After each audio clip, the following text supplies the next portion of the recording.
Thank you.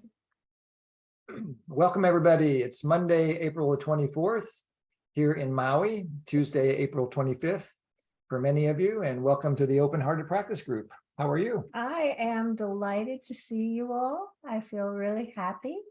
I'm glad to be sitting next to my beloved and having all of you to sit with as well. So Yeah. it's very sweet. I'm glad to have you back. Took last week off, and Mhm. I'm glad to have you sitting next to me. Yeah, I took the morning off too. We didn't even get to see each other much this morning. So yeah, we got some novelty here. Yeah. I'm feeling happy to see all of you and to explore what we're going to explore today, which is from commitment to collaboration. And I'll talk more about that as we go. If you're here for the first time, a special warm welcome to you. This is a nonviolent communication practice group inspired by the work of Marshall Rosenberg, who was our teacher. And we've been teaching NVC since about 2001 and got certified as trainers in 2003. And that's just what we love to do. As we've been doing a practice group pretty much every week, at least once for more than 20 years, however long that is, 2001. Yeah. And so we're really glad to be here and share NVC with you. I do practice groups purely for selfish reasons or self-full reasons, because I get a lot out of it. It keeps me on my toes to remember to live this process. And I love the support and the learning I get sharing it with you. So when we practice three different ways here. We'll do a self-connection exercise in just a minute. It's a little bit different today. We're going to listen to Marshall Rosenberg talk for a few minutes. And then we'll have small groups where you guys can go and hang out with each other and see what you can learn and connect with one another. And then we'll come back to the large group and do this something similar to what we're doing right now, hang out together for a little while. We'll hear from a few of you about what's alive, what you're celebrating or mourning about your nonviolent communication practice. And then we've got some more practices in store for you. So do you want to do the self-connection exercise today? No. Oh, that's right. That's right. We have a video. That's Yes, right. we have a video. Yeah. Oh, I'm so looking forward to sharing this video with you.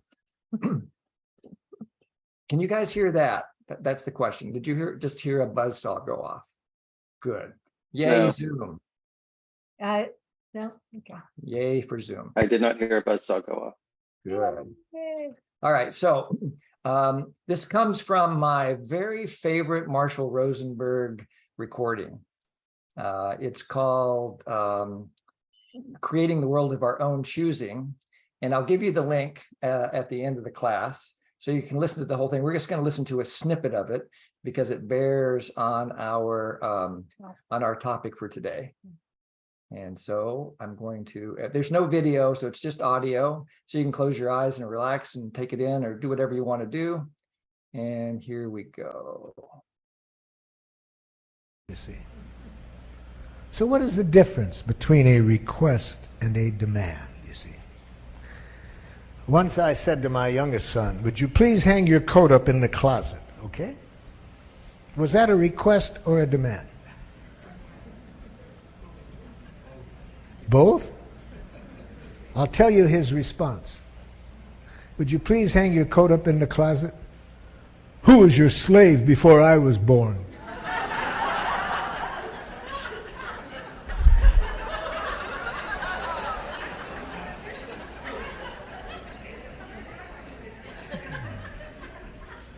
He heard it as a demand, obviously. You see, now, why did he hear it as a demand? Because, unfortunately, for the first couple of years of his life, I only knew jackal parenting. I thought it was my job, when I'm in the role of parent or teacher or manager, to make people behave. Can you imagine anything more stupid than that? To think you can make another person behave? My children taught me, though, very young, I couldn't make them do anything. Please put your toys back in the toy box. It's time for dinner. No. Come on now, did you hear Daddy? Daddy said, put your toys back in the toy box. No. I couldn't make them do anything. All I could do is make them wish they had.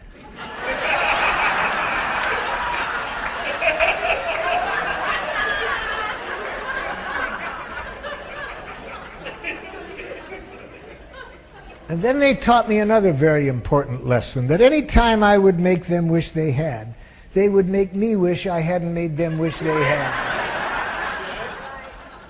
They taught me a lesson that was later confirmed by Gandhi, that violence creates violence, you see. So it was very helpful for me to learn that you can't make people do anything, you see. But my youngest son, he was really a good teacher to me about that. I hadn't been aware of how I was making demands, because I had this thinking that as a parent I know what's right and you have to do it. But he really got to me. He really educated me. How did he do that? First of all, I noticed that when it snowed, he would run down to the street corner with a shovel and shovel this woman's walk. The long walk she had back to her garage, because she was handicapped. She couldn't walk, but she could drive. So as soon as it snowed, he'd run down there, shovel the walk. He never told her who did it, never asked her for money. At our house, we had a tiny little walkway. You got it, you got it. Twice a week, we had the garbage war at the Rosenberg house. Because I had assigned the children tasks to do that they should do, because if we're going to be members of a family, we all have to contribute. So twice a week we had the garbage war. It started with my simply mentioning his name. Brett!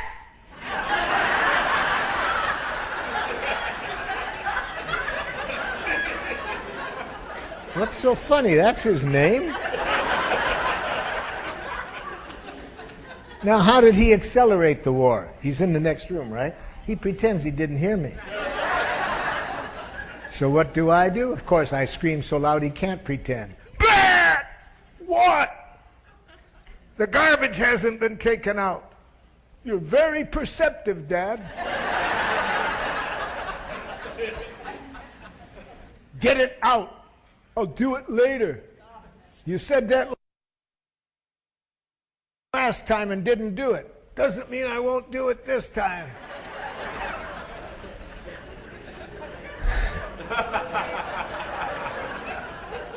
Can you imagine using so much energy to get the garbage out? When we have a world in which millions of people are starving, the violence, all of my energy is being drained getting the garbage out. But then I started to learn how to peace make rather than peace break. I began to be aware of how cruel the label child is when you think that because you label somebody a child, what's better than they do. I saw that it's just a perpetuation of the domination system in which people with titles claim to know what other people have to do and impose this on them through the use of punishment and reward. So I started to see this, and so I asked him one night, hey, how can we break out of this, man? How can we break out of this? You know, I realize I've been thinking that I know what's right and imposing it. How can we break out of it? He came up with a great solution. He said, how about this, Dad? How about if it sounds like a demand? I ask you, is that a request or a demand? Hey, I like that. Let's try it. Let's see if we can break out of this. The next morning, before he went to school, we had 3 chances to practice. I asked him to do 3 things that any decent child would do for such a wonderful father. Which was my thinking, you see, which makes it a have to, a should. But this kid is a great crap detector. Each of the 3 times he said, Dad, is that a request or a demand? I said, thank you, that helps. It was a demand, now it's a request. Each time he did it. So after talking to him about this, and I really got straight just how dangerous it is to ever think you know what another person should do or have to do. and to put it to them in the form of a demand. You see, in giraffe, we never want anybody to do anything unless they can do it with the joy of a little child feeding a hungry duck. We only want people to do as we request if they see how it will enrich life and it enriches their life to do it. We never want anybody to do anything out of fear of punishment, criticism. We don't want people to do anything to buy love, only for what I think is natural for we human beings. I think we like more than anything else to contribute to life. But for us to enjoy doing that, it has to be that we hear a request, not a demand. We're not doing it to escape blame, punishment, criticism. So he taught me that lesson, and I was sitting and thinking about it afterwards, about how I had been conditioned to think that because I have a title, parent, teacher, or something else, that I know what's right, and I impose it on people. So this song came to me, and so since I stole some of the lines from what he told me, I call it Song from Brett. Incidentally, he lives here in town. He's a professor of Spanish over at the university. Reach out to, no, that's another song. Let's do Song from Brett. If I clearly understand, you intend no demand, I'll usually respond when you call. But if you come across like a high, mighty boss, you'll feel like you ran into a wall. And when you remind me so piously about all of those things that you've done for me, you'd better get ready. Here comes another bout. Then you can shout, you can spit, moan and groan and throw a fit. I still won't take the garbage out.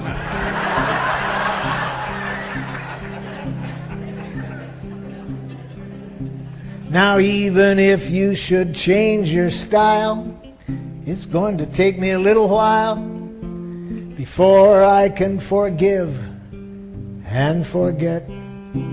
Because it seemed to me that you didn't see me as human too, until all your standards were met.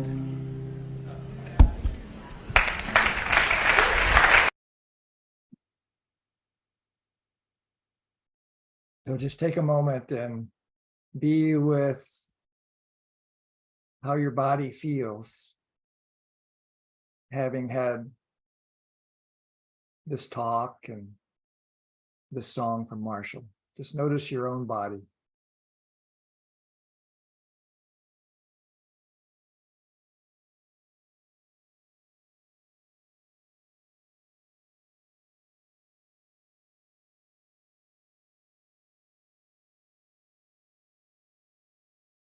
And pay attention to sensations as they arise in your body.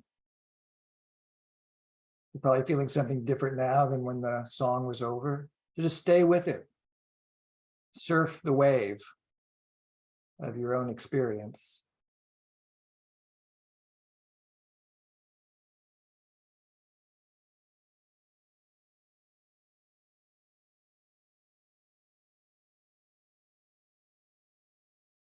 And connect the feelings that you're having to your needs. What's important to you right now?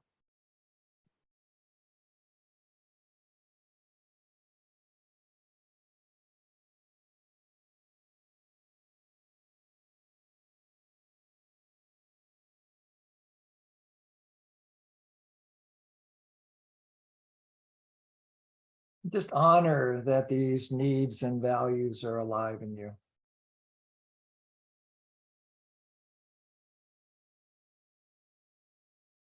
These needs exist to make your life more wonderful because they can lead you to consider requests. So what might make your life more wonderful for the next couple of hours that we'll be together? Especially requests that you might make of yourself. What can you do to support yourself in getting everything that's gettable for you from this experience?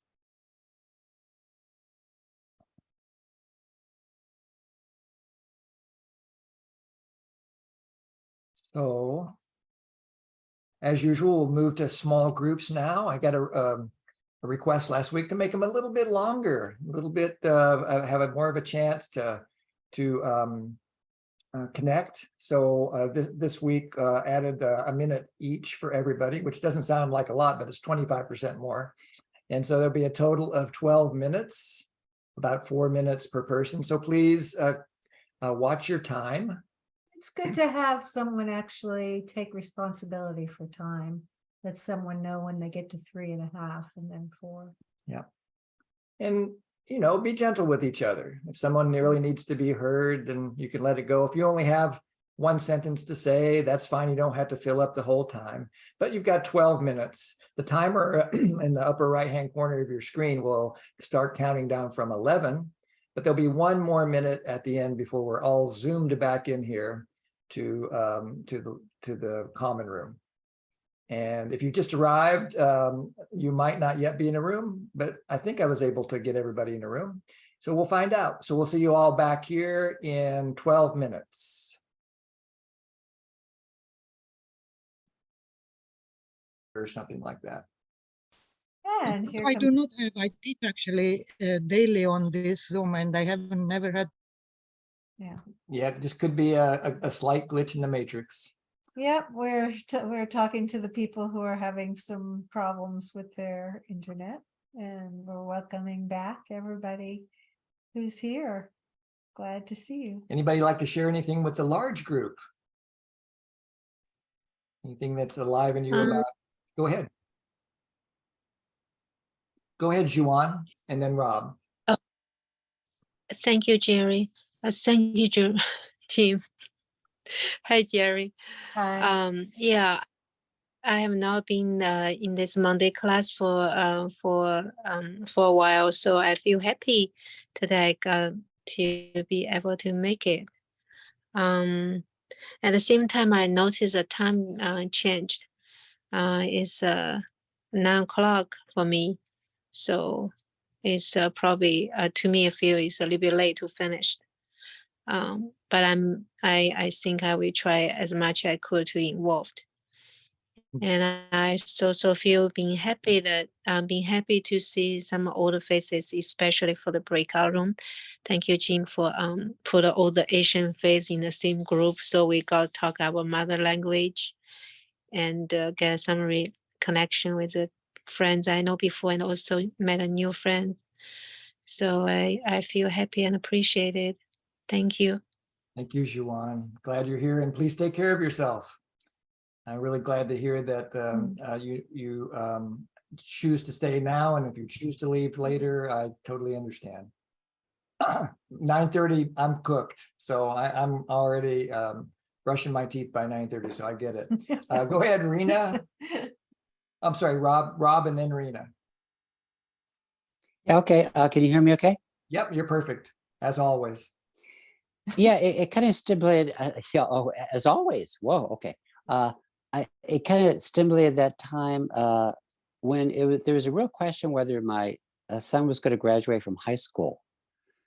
And I felt so, hooked into like somehow, telling him and we had such a, explosive relationship. Anyways, I just didn't have the presence, but my wife and daughter just said, don't say anything. He has to get a job as part of the high school to graduate. He has to do it. He'll get a job. And he never did. And I just sat by, and it was kind of painful not having the tools, the skills to come in there to even communicate. I didn't know NBC at the time with my wife, but so yeah, just a slow simmering pain in the background with not feeling the presence and being able to contribute at all to my son's situation. I guess I contribute by not raising the heat up and fighting. So that's the way I contribute, I guess, was with drawing.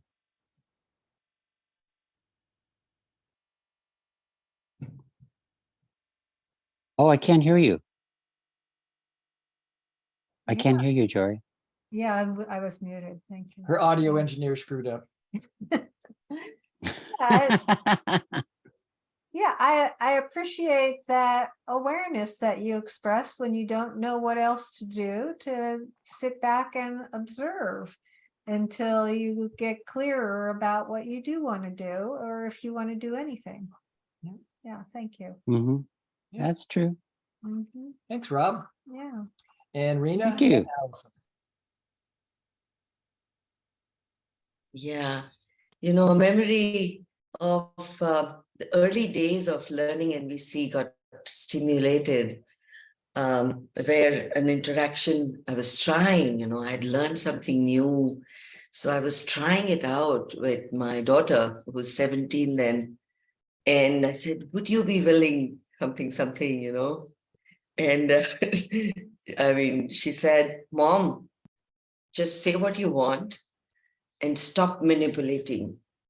And I'm so grateful for some kind of a warning, or warning is not the word, but you know, like we were told that when you try this with your family, then things might not, you know, work the way you imagine.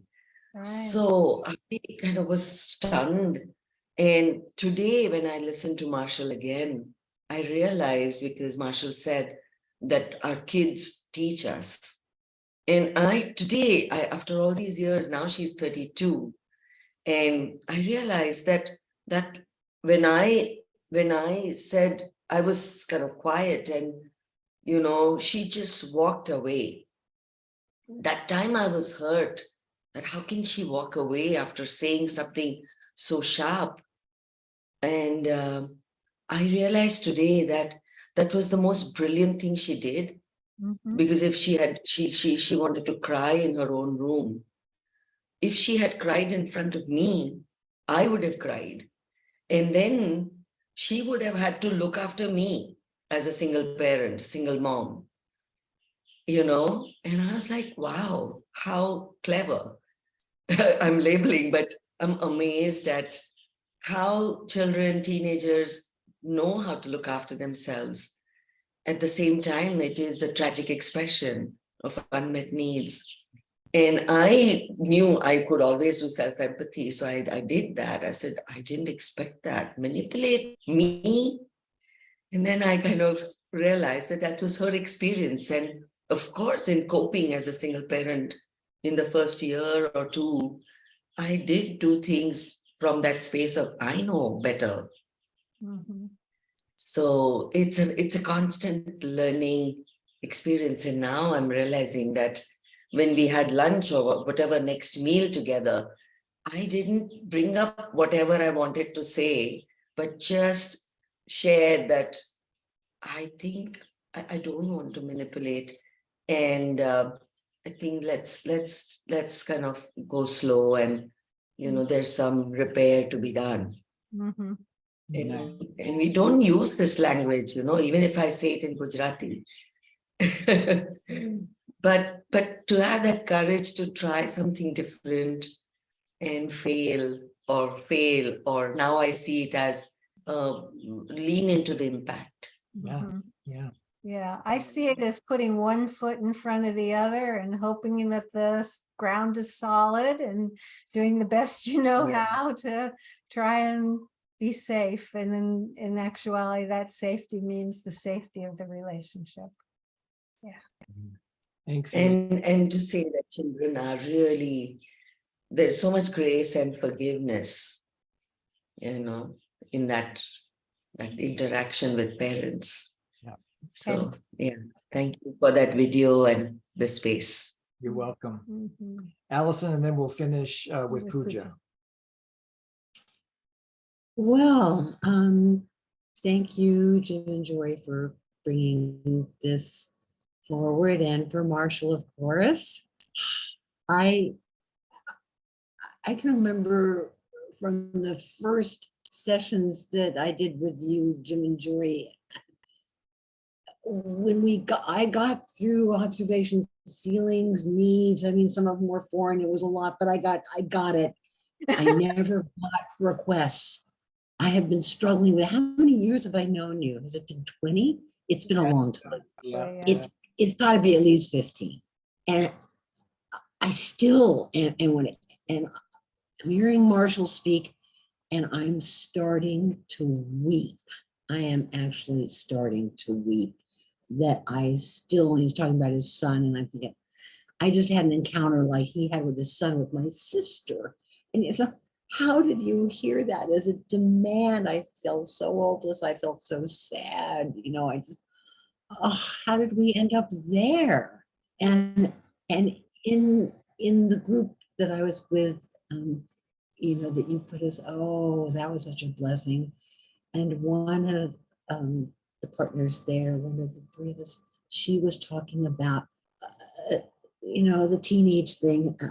But my sister's not a teenager. But that struggle with requests and demands and all that. And she spoke about just, it was like spontaneous poetry from the heart. She just blossomed like a flower with saying what her heart wanted to experience in the beauty of the relationship with her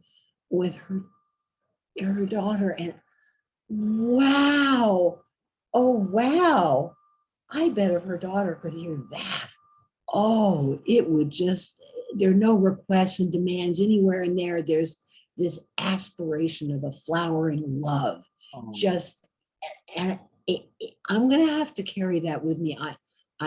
There's something in there of what she did in going straight to her heart, forgetting about whatever the issue. Just, here's what I really want to experience with you. And it was so exquisitely Delicious. Yeah. it was love. It was just love. That's It's poetry. a memory to savor from now on. How lovely. Yeah. Wow, that transforms what it could be. What if I said some of that about what it is I would want to experience with you? And it's coming out as this, hopefully a request, maybe it sounds like a demand, but what's really underneath that is this heartful wish.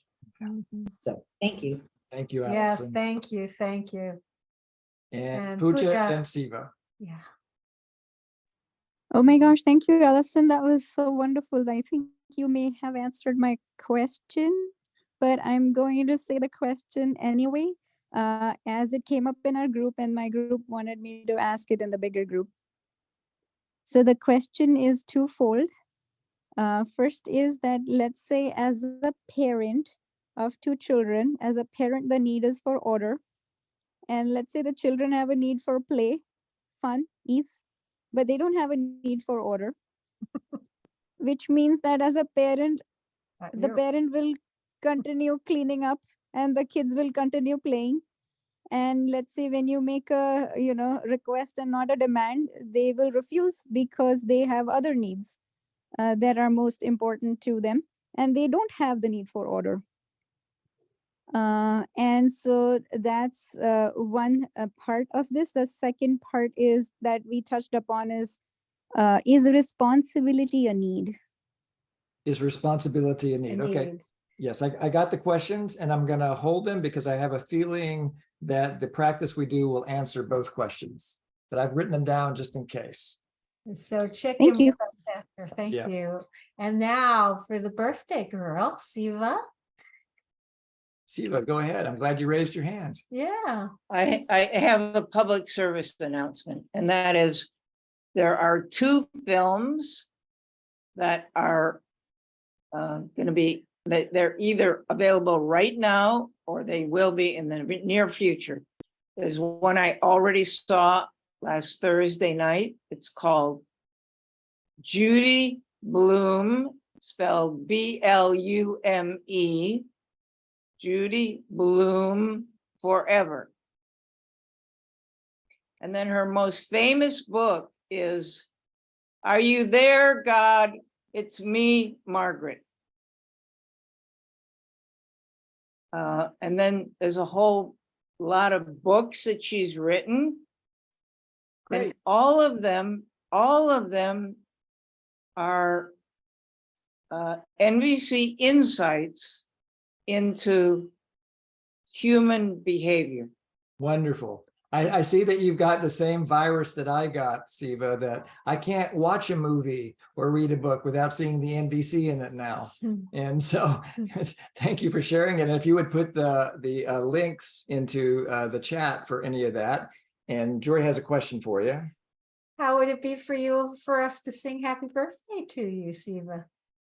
Would you? It's not necessary. It's fine. Necessary? It's okay.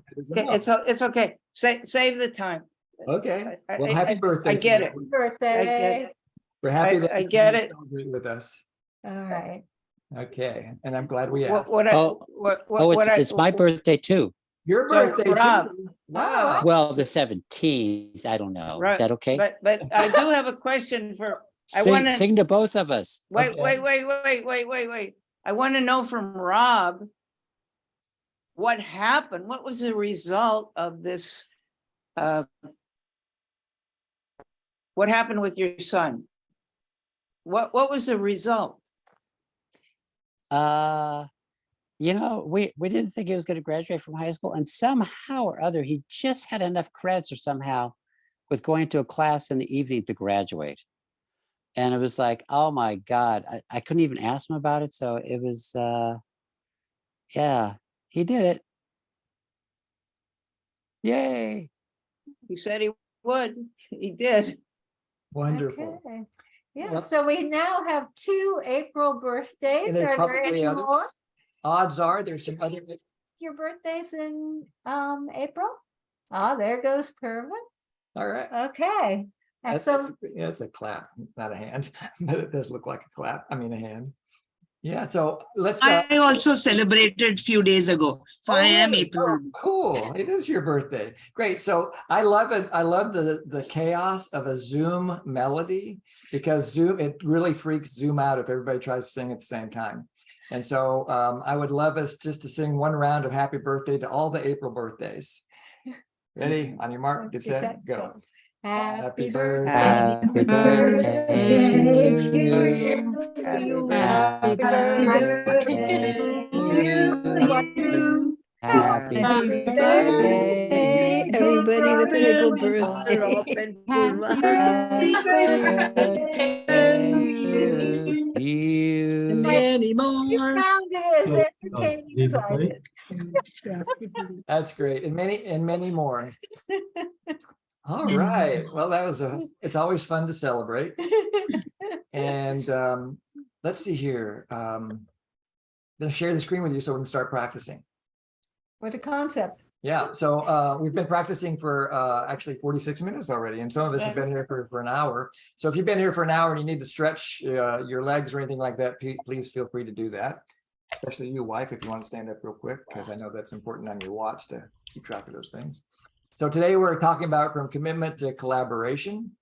And it's a follow-on from what we did last week. So some of it will seem really familiar if you were here last week, but the practice is a little bit different. We're going to extend the practice and hopefully go a little bit deeper. So it'd be great if you had something to write with for this. And we'll start where we always start our practice, with what Marshall Rosenberg called spiritual clarity. And Jory and I called the 0 step because we learned it from a trainer right after we learned NVC. And it just stuck with us. We love this idea of a 0 step. Spiritual clarity. Doing something, Yeah. doing of practicing. If you're not on mute, please mute yourself. Yeah, what we mean by 0 step is what you do before you open your mouth, in terms of really being able to come to that clarity, that spiritual clarity. So just check inside and see if you're ready to practice. And if not, then you can cultivate some spiritual clarity for yourself. First part that I check in is, what's my intention?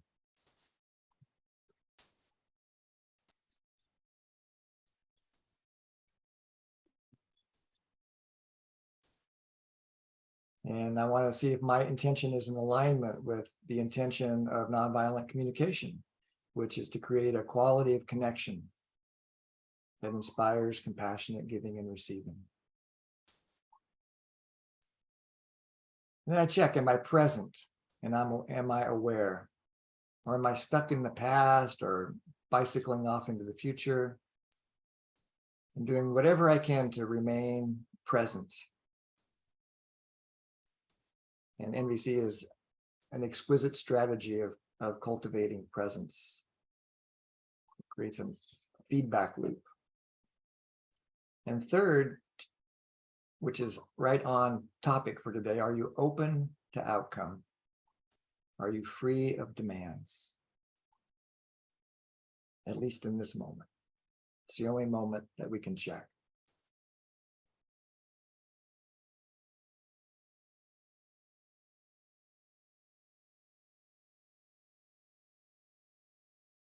So notice that for yourself, and then we move forward. If it's a yes for you, you move with us. Oops, I went too far. Oops. So what we're going to do next is I want you to think of a time when you complained. Or maybe you have a current complaint that's alive in you Mhm. that you haven't shared with somebody yet. Even better. So either think of a time in the past when you complained about something, or a present complaint that you have right now. Even could be a complaint about me or Jory. It's fine.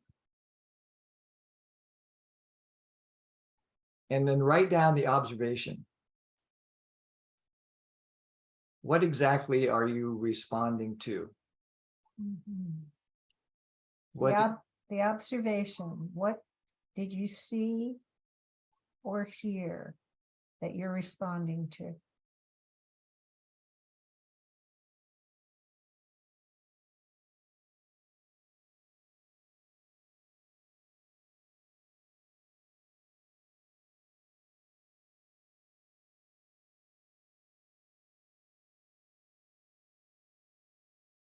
Mhm.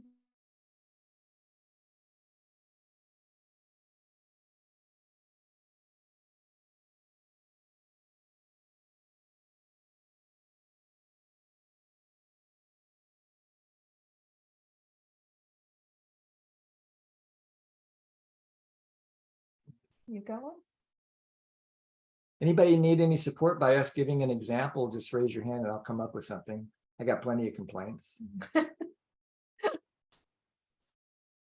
There you Okay, go. there's a hand, Fanny, Bernie. So You're gonna complain about me? no. I learned my lesson not to do that because you complained that I complained about you. We have this little compost container that sits on our sink for when we're making salads or whatever, and we throw the compost into the container, and it smells, and I think Jory, we'll make it about you. I think Jory should do something about it. She should notice it. She's the one who made breakfast this morning. She should do something about it. Yeah. So that's what I'm telling myself. So what I actually saw and heard is I opened the compost container and it was a smell, not really a see or a hear. But then I looked at it and, I don't have to go into any detail, but you can imagine looking into a compost container. And what I heard was mostly my own voice.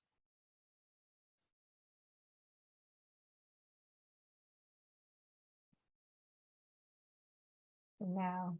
Check your observation, yeah. Yeah. Check to see if there's any evaluation. See, even me, a 20-year experience certified trainer, I started sneaking in evaluation. Jory should have cleaned that by now. Mhm. Right? It's so easy to go down a rabbit hole of evaluation. So if you wrote down an evaluation, just notice that you did that, maybe circle it, cross it out. It's helpful to have those evaluations. It's just not part of this particular part of the nonviolent communication process. Yeah, at this point, we're talking about just what you saw, or you heard, Or smelled. taste, touch, whatever it is. So if you're now also sharing an opinion, that's what we mean by it becoming now a complaint instead of An just evaluation. or an evaluation instead of an observation. Okay. Any questions about that? I think This is familiar from last week. So we'll go on. What feelings do you notice in your body when you are in this complaint space? Yeah, so you just kind of read it for yourself and remember or notice currently. What does it feel like in your body as you connect to this? So I notice a kind of a sneer on my face, like the look of disgust. My nose is wrinkling up. I've got kind of a tight stomach and a tight throat and a feeling of disgust. What's it about for you? Yeah. So notice your body, notice the feelings. Then once you notice it, name it. And once you name it, allow it. Just allow yourself to feel the feelings. Some of us have a mistaken belief that a feeling can hurt you. Because it can hurt, but it can't hurt you. It's just information. Mhm. And the reality is you'll have that feeling whether you resist it or you allow it. And we're inviting you to just allow it. Maybe it's a matter of curiosity that helps you do that, or some level of acceptance that this is what you've been dealt. You can't change the past. Can you just allow that, yes, this happened? One way to allow it is to link the feelings to your needs. And the formal way in what they call classical giraffe is to use a sentence like this. Not that you would ever say this out loud unless it really, Yeah, we're not, he's going to do it formulaically. just so you to get it. practice. And this is the responsibility piece. So I feel disgust because I need beauty and safety. Beauty and safety. There's also a need for protection in there. What's it about for you? You'll notice he didn't share the observation. He was sharing his inner response to the observation. What's your inner response? I put a needs list up on the screen. If that's helpful for you, you don't need to use this. A needs list is not a need, but sometimes it's helpful, especially for people that are relatively young to the nonviolent communication process, just to have some vocabulary support.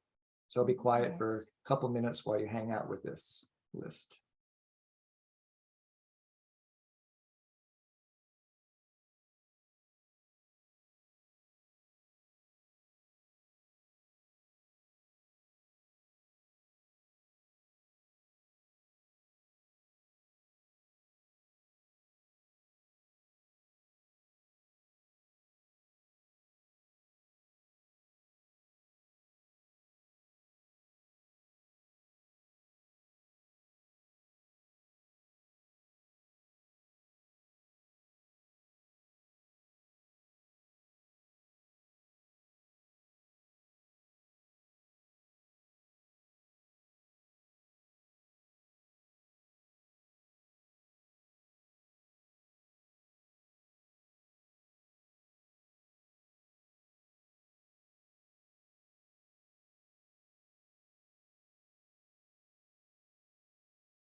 And then savor these needs.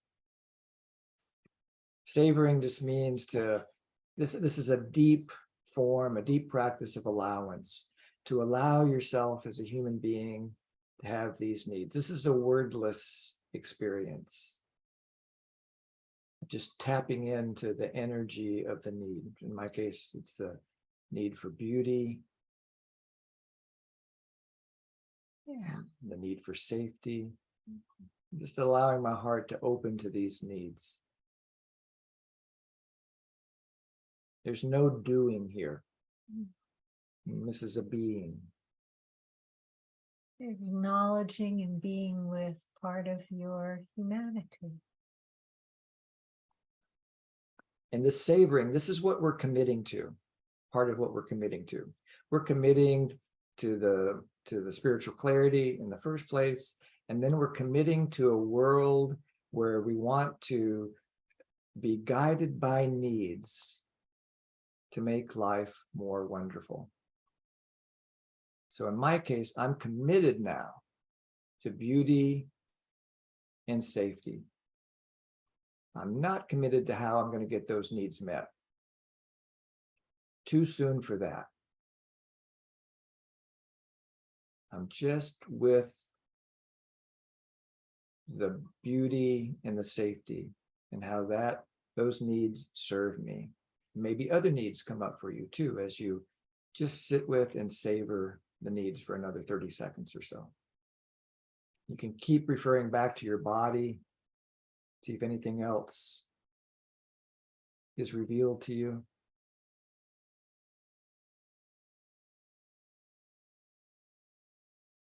And then we extend, reconnect again from zero as we begin to now move towards collaboration. We're slowing down the process that we observed Marshall use with Brett. We're slowing it down so that he talked about it in about 25 seconds. We're taking about 5 or 6 or 10 minutes to slow down the process so we can really see what's going on in our mind, in our heart, when we're living MVC in this way. So we reconnect to spiritual clarity, to presence, to openness to outcome.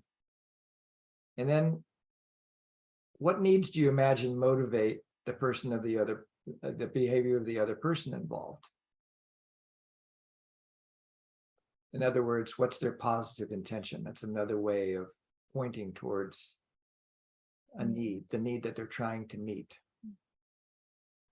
Or their life affirming intention, if you don't like that word positive. What's the life affirming intention of the behavior? And so again, I put the needs list up so that you can empathically guess. So the other person involved is my sweetheart, Jory. And I'm just imagining, I'm lucky because I can ask her about this, but in my mind, I'm just imagining that she has a need for flow and the focus that might be going on as she assembles our breakfast.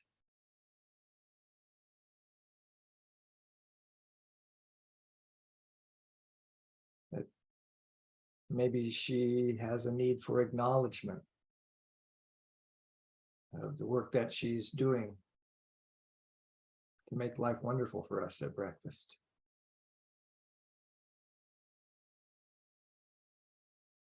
So empathy is not guessing right. Empathy is just opening your heart to wonder, what's motivating this other person to do whatever it is that they're doing? You can put those needs into the chat. And if you share your needs, it might stimulate other people to connect to their needs.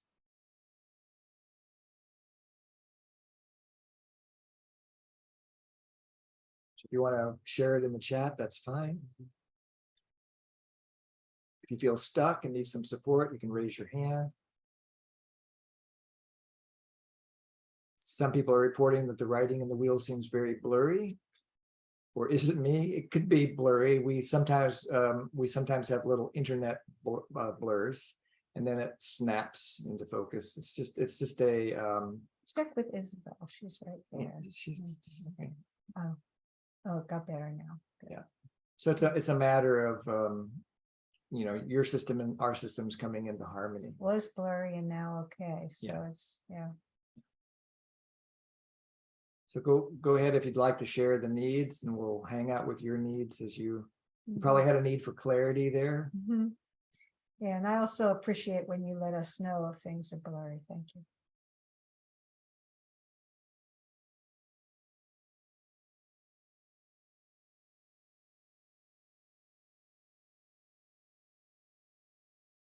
You can also put your needs. Huh. That's interesting. Okay. Not much we can do about it, Yeah. but other than take the feedback. Closeness, meaning, alive, reassurance, acceptance, Mutuality. mutuality, lightness, Protection, fun. Contribution. Mhm.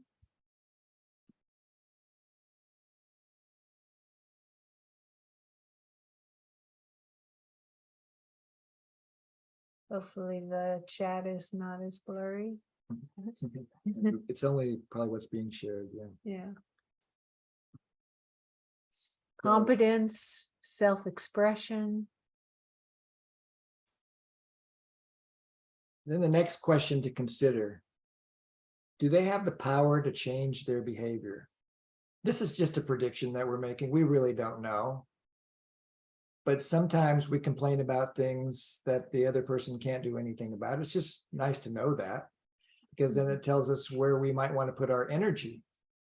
In this case, I think Jory has the power to change her behavior. Mhm. There may be other people who do the same thing that I'm doing, that he's involved with, but it's someone who we know doesn't actually have that power. So this is just like, this helps to give you clarity about what your next step is. Mm. If you don't sense that the other person has the power to change their behavior, then you might want to just mourn Mhm. that. Yeah. And that might look like you getting empathy from another person, Mhm. not the person that's stimulating you. They can't change their Mhm. behavior. Like if your sense is that this person, because of whatever's going on in their life, maybe they're sick with a virus or the flu or whatever, they just can't really do something right now to change their behavior, then you can get some empathy from a friend about how challenging that is for you to care for someone who can't really care for themselves in the way they usually can. So you can still address these needs.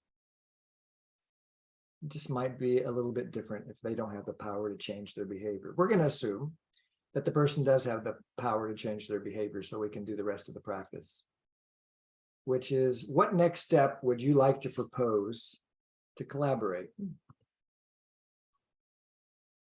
So just consider, as you look at your own needs and the needs of the other person, what's your intuition about what might help?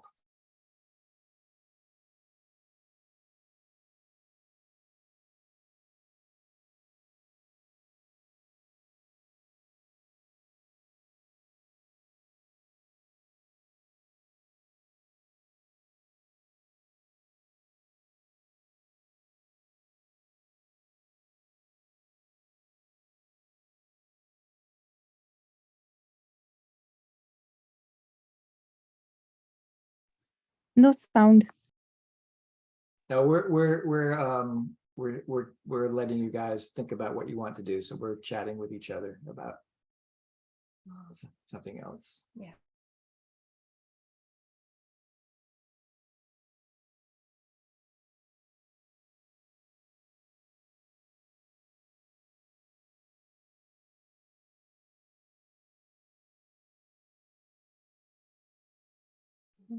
If you don't have a next step, that's fine.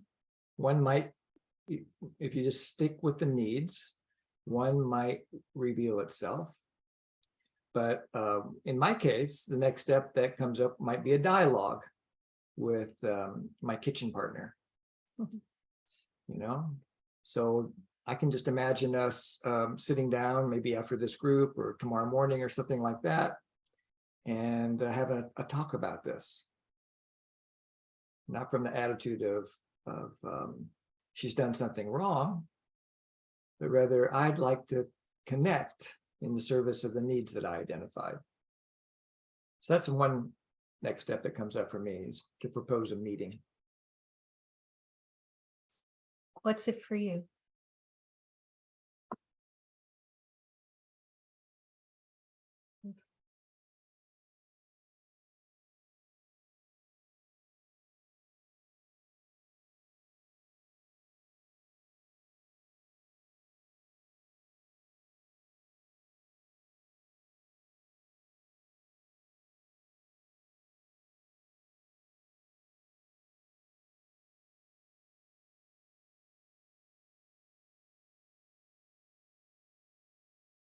So just imagining that they say yes to your offer of collaborating.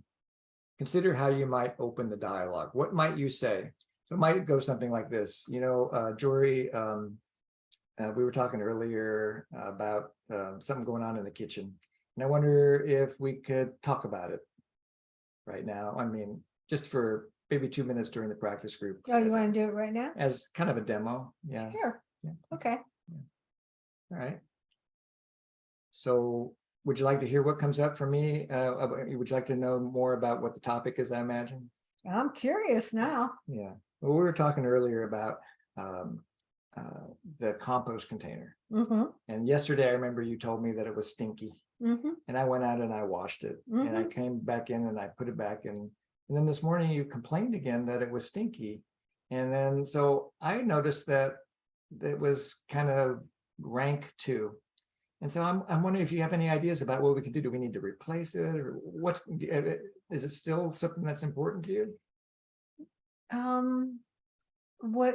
My request is that you put the top on it so that it's not just open and I have to smell that. Yeah, yeah, that makes sense. If you want to put stuff in there that's stinky. Yeah. So I guess in that you would like us both to kind of focus on, if we notice the top's off, put it back on, and when we're using it, just to do our best to remember to put the top back on. Well, actually, as you say that, I realize that when I'm making breakfast or a meal, it's really inconvenient for me to put the top on. So that just sort of enhances my desire for maybe a different strategy. I'm not sure what it is. How would it be for you if that's what's happening and you need to leave it open and I'm the one with the problem about it? I leave for the duration of the time while you're chopping the vegetables or the fruit or whatever. And then you let me know if you need some support and I'll come back. Okay. And I realize if you do put something in and it starts to smell, does it work for you for me to say, hey, will you dump this please? And I'll rinse it, or you rinse it? Yeah, unless you want some exercise and you want to go dump it, but yeah. I'm talking about while I'm making a meal. Oh, yes, absolutely. Yeah. Well, if you're in the middle of another project, then please do ask. I love it when you ask. Oh, yes, I know you do. Okay, so lucky me. That's a little bit of collaboration. I don't think it sounded too much like an NVC dialogue. It sounded like natural language to me. And so imagine. I'm curious. So do we know? So that's do we know we're so infected with NVC? But so this goes to the idea of avoiding the jargon trap. And so somebody mentioned earlier, when they first learned about NVC, they started speaking like it's like what's written on a handout or something like that. And it stimulated a reaction in a family matter. We've heard that from various people. Including our own kids. Yes. And so we're trying to support you in not making the same mistakes we made. And you get to make new mistakes. Yeah. So let's just pause here before we go and talk about this in a small group. Let's see if there's any questions that have emerged during the written part of the practice. Anybody stuck or need some clarity? Go ahead, Amalia. Yeah, I do have a question in all this house complaint, because for me they sound simple. Doesn't matter how many times I address them nicely or not nicely in the beginning. And sometimes I address nicely and I don't have a nice thought, but sometimes are really peaceful at 0. I address them nicely. They happen for a day and they never happen again. And I arrive to the conclusion, cost me so little to just do that job. then even make the request again. And sometimes they, let's say I bring it out, they bring it back. It's about the garbage. And I'm like, oh my God, they still realize and contribute something. But the garbage can stay for 2 weeks and nobody brings it out. And I can make, I made this so many times in so many forms, including I think close to this one. I'm not an expert. And I'm wondering, isn't sometimes even work, the energy, because it takes me 3 seconds to do it and takes me 10 seconds to make the request, to clarify. And in the end, they forget, because they do forget. They don't know reminder. They don't know anything. They forgot it's Wednesday. They forgot it's Sunday. So is it worth it? And they can see the garbage of the neighbors out and they still don't do it. Yeah. Arrive at 10 o'clock, you see the garbage out, ours is not out. And I'm wondering, maybe they are distressed, but for me, really, I came to the conclusion, it takes me 3 seconds to bring the garbage out. Yeah. And I want to just then- acknowledge, I want to acknowledge Yeah. that the thing that we're proposing today is one way of handling it, and it doesn't take away any other choices. Exactly. You can still, I mean, we've actually had this compost discussion for a couple of years now. And, you know, sometimes it's consistent and it changes, and sometimes it doesn't. Sometimes it's easier for me to just to do it. Sometimes it's probably easier for Jory just to handle it. And sometimes we want to use it as an opportunity to connect about. And so what you're actually demonstrating, I think, Amalia, what I'm taking away is the power, the difference between a request and a demand. Mhm. Because if you're asking somebody to do it, and then you notice that they don't do it, and you choose to do it, and you're doing it with some sense of surrender or openness to doing it, then no one's going to pay for that. But if you're doing it with resentment, it's less energy consuming, sincerely. That means I consume much more energy on that discussion. Right. Then I do the job. That means, and I'm more peaceful. So and sometimes I'm wondering in all this, what's the point? Because these are actually the biggest discussion on the family usually, because when in that life, we all participate and we all don't forget. But these small things, I think none of us considers important, but somebody needs to do it. And so what I hear from you is you're willing to surrender to taking care of it because it's not worth all the extra energy. And that's one of our choices. Yes, for me, I arrived to this conclusion. I'm more peaceful and more happy if I surrounded to these small things sometimes. Right. And I'm even grateful when they do it once in a while. yes, I'm there you thankful. go. Yeah. They never thank you me, but I feel thankful because I'm like, oh my God, finally once every 2 months you realize. Yeah, Yeah. that makes sense. Yep. Yeah. Yeah. Thank you. So, And so before we go to have- Mary, I just want to say something about what Amalia said. So Amalia is actually pointing us towards the distinction between a demand and a request. So let's say that I have this discussion with Jory for the 97th time, like kind of like Amalia is talking about it. And then I notice that she agrees to put the top of the compost container on. And then I notice one day that it's not on. If I can then, with the joy of a child feeding a hungry duck, put the top of the container back on without any sense of resentment, then I know I made a request. Mhm. If I notice that that the compost container is not on, and I want to punish her, or I do punish her by telling her something like, what's wrong with you? We just talked about this. We've talked about it 50 times, some kind of punitive discussion like that, then that means that I made a demand. So you can't tell whether you've made a request or a demand until the other person says no. It's 100 times she doesn't do it, and she does once, and I'm grateful because I set up my mind to say I don't really care that much. I'm gonna do it if I want it done because it's not so important for her, and maybe she'll contribute to something else that I like, maybe. And I think it does happen. Yeah, They contribute to something else. that maybe attitude is pretty much the energy of a request, as long as there's no trace of resentment. So you got to watch yourself, especially parents who often take the role of servant. for their kids. Mhm. We were sitting in the airport in LaGuardia once, I think it was, and this was long before the pandemic, and we were sitting there, and there was a U.S. Marine in his full dress travel uniform. So he was about, I'm guessing he was 18, 19, 20 years old, a U.S. Marine Corps guy. And he's sitting there next to his mom, and he's drinking a Coke, and he's eating, you know, a Twinkie or whatever. He finishes the Coke and the Twinkie, and this U.S. Marine then hands the trash to mom. Mom gets up and goes and throws it in the trash can. And Jory and I looked at each other and we said, far out. That was just what, that's going to make a great teaching story someday. And seeing you guys all light up with the story makes it worth it. But here, when that Marine handed his stuff to mom, that was a request. If mom had giraffe ears on, she had full choice about whether to take it to the garbage, or she could have made a snide remark like, hey man, you just finished boot camp. Why are you giving me your garbage? Grow up. You know, she could have done something punitive like that. Or she might have said, no, thanks, you take care of it in a friendly, warm way. She might have made a counter request. So there's no one way to handle any of this. Mary? Thank you. Whoops, sorry, I accidentally pushed the wrong button, Mary. I muted you. There you go. Okay. I have the question regarding your third step.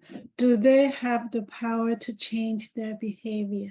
So that answer, I was thinking could be yes and no. So what should we do? So if it's a yes and a no, then it's a no. If they can't change, then so here's how this was a question about responsibility.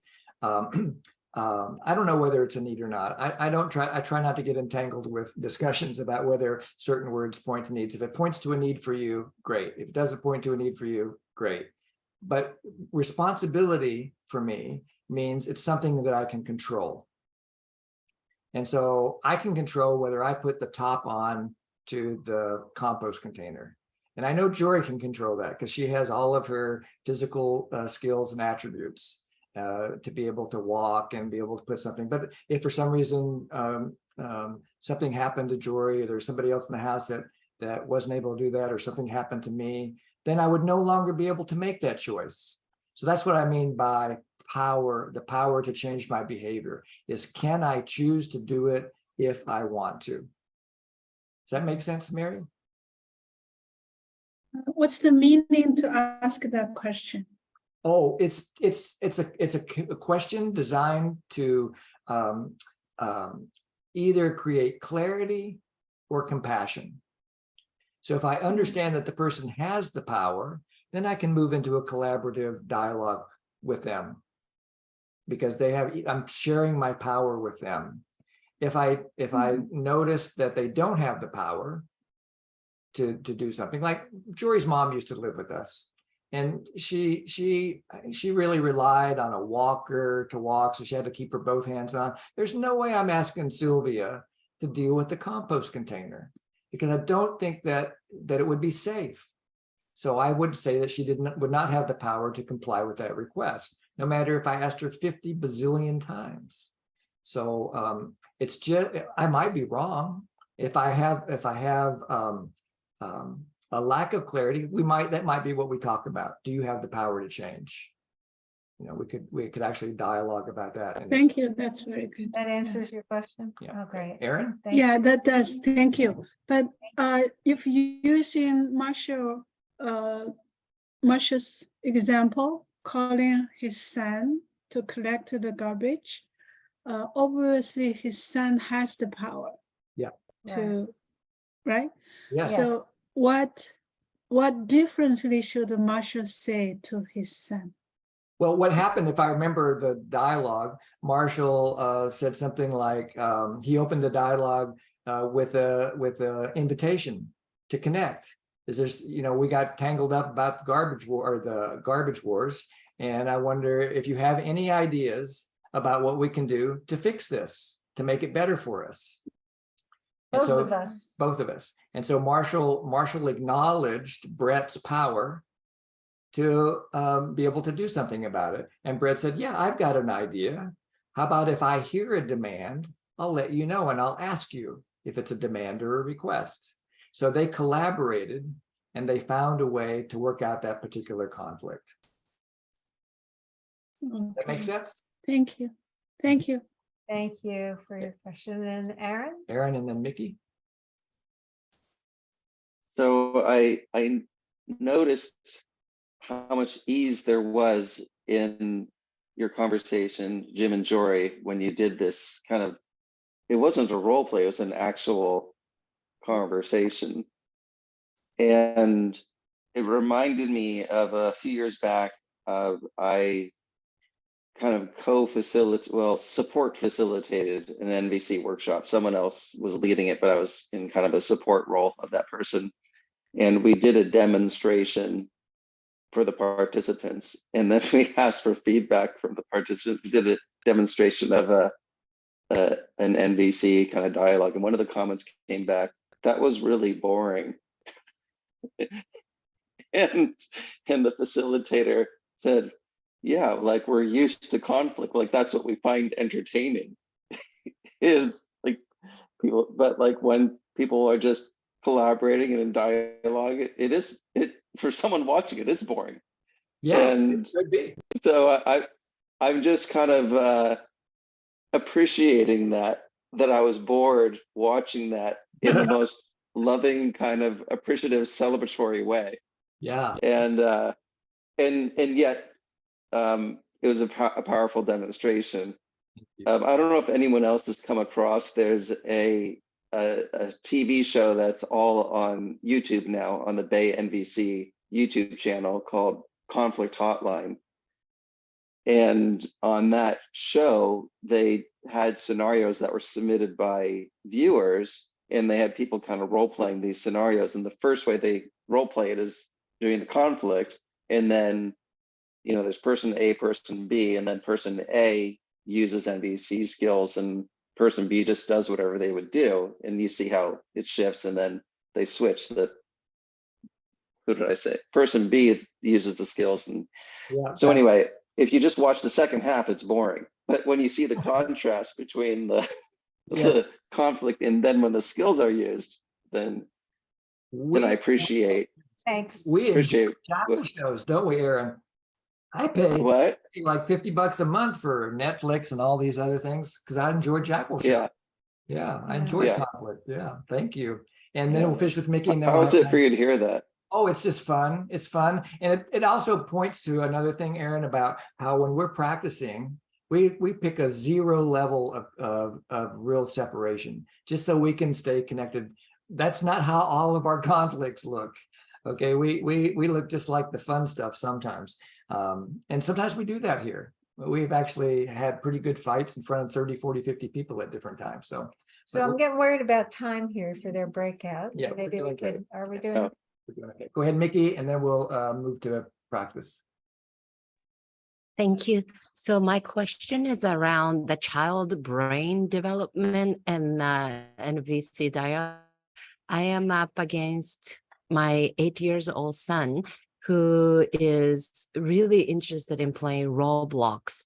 And when he is really into playing Roblox, and he had all he can play until a month ago, but then it was getting to the point where he can stop and buying cars when he can play for free. So I saw a sign of kind of addiction, and trying to have a dialogue. Of course, I'm trying to hear his need and all that. But at the age of 80 years old, I couldn't quite protect his safety.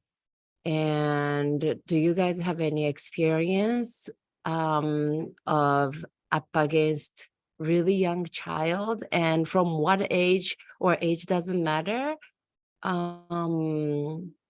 I'm not sure I'm delivering my question Yeah, I get in it. a way you can answer. I think I get Yeah. your question. And what I sense you need is empathy. And so I'm going to invite you to stay here with us while everybody else goes to a group and we can talk about it some more. Okay. Does that work for you? Yes. Okay, so Yes, please. I've set up the small group. So the question is, what do you do in the small group? And please hold your question, Mary, till we get back, if you're willing. If not, just don't go to the group. And so what you do in the small group is you talk about especially the part where you want to open the dialogue and support each other and what you might say to engage in a collaborative way with whoever it is that you are involved with.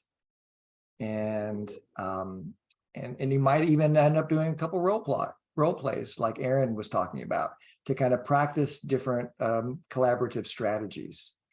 And so I'm going to just take a moment and look at the breakout rooms. There's a couple of couples here.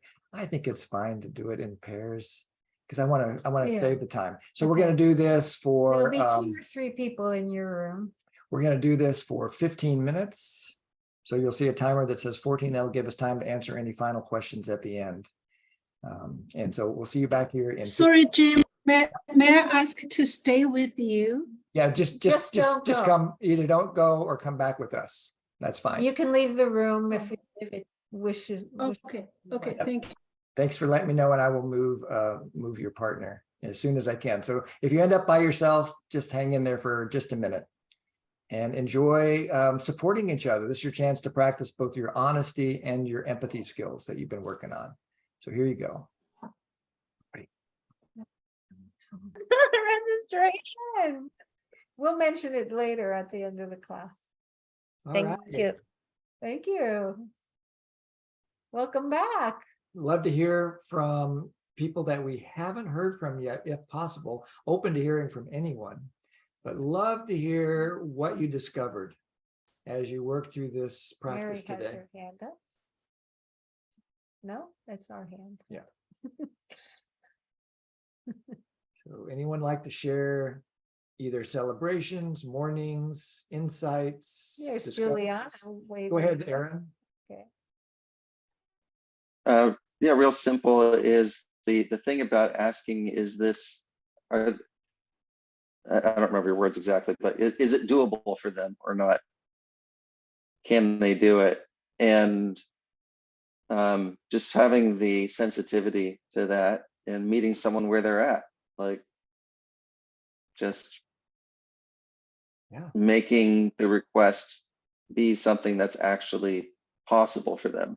Right. And that's not just about what someone's physically capable of. There might be other constraints. Absolutely. Yeah. Yep. Yeah. That makes a lot of sense, Aaron. Thank you. Thank for you. sharing that. And Rob? Yeah, I spoke before, so I won't speak too long, but yeah, it's just like it is such a challenge to speak up. A person in our group was saying they were going to, kind of interrupt, but they didn't want to interrupt because that's not nice to do. And I feel that way too. It's so hard to, be active, like in the relationship I've got now with my girlfriend, and really speak up and say what's going on without feeling like I'm a creep for what I'm thinking. Like I've thought of ideas of breaking up with her, but we live together, blah, blah, blah. And so it's so hard not to have all these self-evaluations and believe in myself that I could actually communicate and get something through. It is. So I just very usually give up and don't say anything. Yeah, and that has its own ramifications for you. And I invite you Yeah, it does. to connect with somebody here. See if there's somebody who'd like to be an empathy buddy and give you that support. Oh, okay. Yeah. So you can put that in the chat and see if anybody responds. Yep, it's a lovely idea. Yeah. Okay. Yeah. We all need it. Are you available, Jory? Not right in this moment. Okay. Juliana.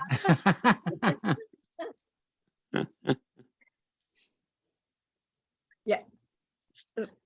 So what the insight I got, and which I really feel grateful for, is before so my request is for a dialogue, but before I go to the dialogue, I need to really give myself some self-empathy or get empathy from a friend, but make sure that when I go when I go to that dialogue, I go without any resentment in my heart, you know. Otherwise, it's not a request, like it's a demand that, and I'm just pretending that judgment is still there. So somehow I have to work on that bit first of giving myself self-empathy and coming to the place of just acceptance of my pain and my need, and you know, and feeling held in it, and then go to the dialogue. So thanks for that realization, Thank Jim you. and Jory. Yeah. Thank you And for that clarity and acknowledgement. And thanks for what you're talking about there is that spiritual clarity Mhm, at the 0 step. mhm. And that other that's really what can support us in not entering into that demand energy. Mhm. Yeah. Yeah, Thank you. And And Cecilia? Yes, thank you. So my question is related to, let's say you ask someone for kindness and you keep getting like criticism, and because, you know, the person is like a non-NVC practitioner. Okay, let's do it. Let's do it rather than talk about it. Let's do it. I'll be the person and you be you. And tell me what you want. Okay, so I would really like for our conversations to have more ease and flow. And I hear a lot of criticism, and that gets in the way of our connection. And I would love to get more kindness and acceptance from you. So you're saying that I'm not a kind person? I am saying that when you criticize me, I get hurt, and I lose the willingness to be in connection. So it's my fault that you get hurt and that you lose connection?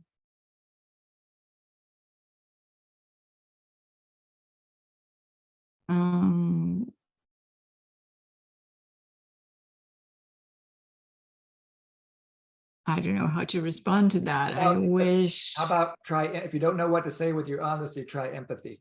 See what happens. What do you think might be going on in me? Okay, so yes, so I wonder what is happening for you, that you see me from this place, and I'm trying to get to an example here. So can I give you a little coaching, Cecilia? Yes. Empathy begins with you, not with I. Cecilia? Yeah, I get that. Mm-hmm. It helps when I feel like it's hard to get there, and I go, oh, so for you. And that helps me to get myself there. So you might want to try that. So I'll say my line again. I can't remember exactly what it was. Are you saying that I'm critical and unkind? What do you imagine I'm feeling? Yeah. So for you. Okay. So for you, you feel that, are you disappointed that are you disappointed that? Because I need what?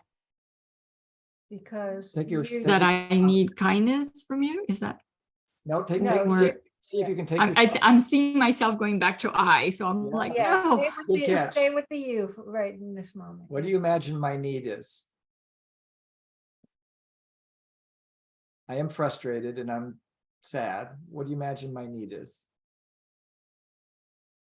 So you have a need for more space to share what you want to share, to be listened. Thanks for the gift. I just noticed I don't know what was really going on in Yeah. your friend. Thanks for asking. I but really I want ju- to just acknowledge that piece. Thanks for my asking. whole body changed Mhm. when you said what you said just now. Before, I was raring to go. I was ready to engage and escalate the war, whatever war we were about to go into. I was gonna make sure that I won. But as soon as I got a teeny tiny bit of acknowledgement of Mhm. my experience, then I started to soften Mhm. and get a little curious. And Mhm. so the takeaway for me of the little role play, I see we're getting close to being out of time, but that that if my honesty isn't getting the connection that I would like, and we just played with honesty pretty much so far today. If my honesty isn't getting me what I really want, which is connection, then I can try empathy. And it can be as simple as, so for you, Yep. blank is important. Yep. And if you keep it that simple, so for you is your kind of your anchor to keep it about the other person. And then just follow that with a need. What you're imagining or predicting is important to the other person. And then you offer that not as a diagnosis, but as an offering. So is it this? and they might say, no, you don't, that's not it at all. And then you could then go to, so would you like to say a little bit more about what's important to you? You could go back to a request at that point. Or basically my aim in myself and in the folks that study with us is to start trusting your own heart will lead you to connection. If that's where you're coming from. I want to connect, I don't want to be right. I want to connect, I don't want to correct. And just stick with that 0 step. And then it might help. I don't know if it'll help, but it's certainly worth trying. What's working, what's not working now, we already know. So it's something new to try. How does that sound to you, Cecilia? Sounds like something I want to try and need to practice. Yes. Thank you. And getting a role play helper like me, or a friend, an empathy buddy, to go through a few role plays like we did today can really be helpful to soften your own heart. You probably need empathy. You probably really need empathy about how you're doing the best you can to share your needs and how much you're longing for a quality of empathy and kindness. Am I getting a little bit about what it's like to be you? Yeah. And Cecilia, if you would like to have an empathy buddy to work with, you can put that request in the chat, and that anybody can do that. Put a request in the chat for who might be willing to meet outside of this group to do some of the work that's there. And for you, Sarah Joy? Oh, thank you, Jory. I was in a group where, actually it was Rob's group, where I was bringing out my disappointments, that there wasn't room for me to talk in a small group, that one person, every time there was a break, that person would speak. And I wanted to share something. And so I tried out a role play with Rob, and Rob didn't feel that it was authentic, that there was maybe something behind it. So I tried again. At first, I think I said something like, I'm yearning to share something. Excuse me, I'm yearning to share something in this conversation. And then I realized that I was carrying judgment, and I tried to look at what the judgment was. And this was someone I'd been in a couple of groups with, and so I realized two things. One is that I was carrying this judgment, and so maybe my words weren't coming across clearly. So I tried to clear my mind of the judgment and then think again what was behind this. And I felt like for me, it was, I'm shy and I didn't want to interrupt. I'm just new in the group, and I didn't want, to feel like I was taking up too much space, or and so I said something like, I'm feeling a little uncomfortable, but I would love to share something in the group, something like that. And so that felt much more authentic to me, and I think it also felt more authentic to Rob. But I'm just wondering what you would say about if you're noticing you have judgment, how you clear that if you really are trying to share and you think that there's an opportunity to say more. I'm in harmony with what you said. And I would just really quickly just say that you just need to acknowledge that either just internally, or maybe if you think the person can receive that and as a gift, that your honesty is just, I notice right now. That you, first of all, you say it to yourself, so you ground. And do the best you can to transform the judgment before you share it, like you talked about. Joy and I experimented early days with sharing judgments with each other. It never got us connected. When we did the inner work to transform the judgments into feelings and needs, and then we started connecting. And I don't recommend sharing judgments unless you're with an empathy buddy and it's not about them. Does that make sense? Yeah. Thank you. I think now you just reminded me what my judgment was. We were in a spiritual group, and so my judgment was that this person wasn't giving other people time to speak, and we're in the spiritual group. That was my judgment. Right. But I didn't say that out loud, and I just. How many people would like to hear that they're talking too much? Raise your hand if that's true.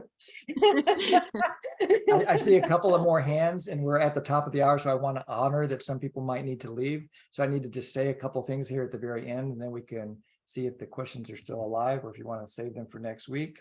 If you have feedback about the class today, and you haven't been able to give it out loud, then you can use this Google form. And this. Okay. And Jory does have some space in her calendar opening up now that tax season is over.